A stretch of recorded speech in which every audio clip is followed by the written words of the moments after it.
Let us move on to our next topic, that is ways of method overloading in Java. There are multiple ways by the help of which we can achieve method overloading in Java programming language. So method can be overloaded in Java by changing the number of arguments, second by changing the data type of arguments, and third one is by changing the order of arguments. So let us try to understand different ways of method overloading by the help of Java program. So let us first discuss about method overloading by changing number of arguments. So I have created a public class with the name method overloading example1, and inside my class I have created two methods. Now if we will notice, then these two methods are having same name area and they are having different number of arguments. Our first area method is having one argument, and inside this we are calculating an area of square, which is a multiplication of sides. And inside our second method, it is accepting two arguments as length and breadth, and inside this we are calculating an area of rectangle. So here we have overloaded an area method by changing the number of arguments. And inside our main method, here I have created an object of our class, and by using this object reference I am calling area method in these two statements. So here you can see that I am calculating an area of square by passing one argument whose value is 2, and in this statement I am calculating an area of rectangle, and inside my area method I am passing two arguments as 2 and 3. Now let us run our program.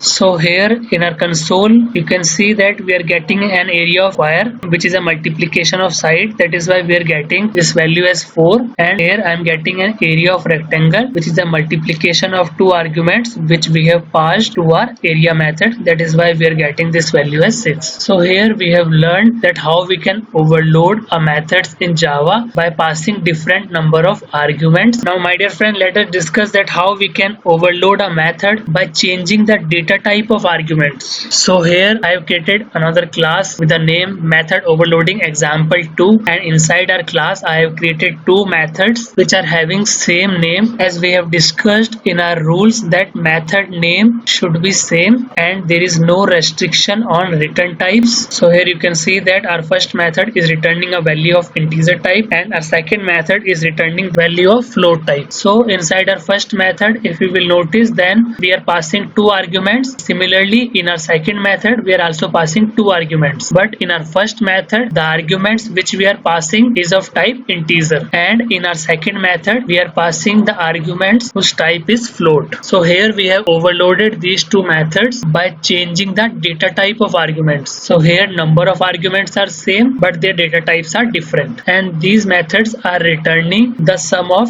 two input arguments. So this is our main method, and inside our main method here I am creating an object of our class, and in this statement I am printing the sum of two integer number. So here you can see that I am calling a sum method, and inside this sum method I am passing two parameters of integer type. So it will call sum method whose arguments is of type int, and in this statement I am printing the sum of two float numbers. So it will call a sum method whose argument type is float. Now let us try to run our program. So my dear friends, here you can see that when I am passing an arguments of integer type, then it is calling this sum method and it is printing this statement, and then it is printing this statement with the addition of these two numbers. Similarly, in this statement we are passing float type values, that is why it is calling method with the argument type as float, and it is returning the sum of two float values, that is why we are getting this value as 5. Now my dear friends, let us try to understand that how we can overload a method by changing the order of arguments. So here I have created one more class with the name method overloading example3, and inside my class I am having two methods which are having same method name as sum and their return type is float. And here you can see that our first method is having argument as int and float, and in our second method we have changed an order of our arguments, that is first argument is of type float and second argument is of type int. So here we have overloaded our method method by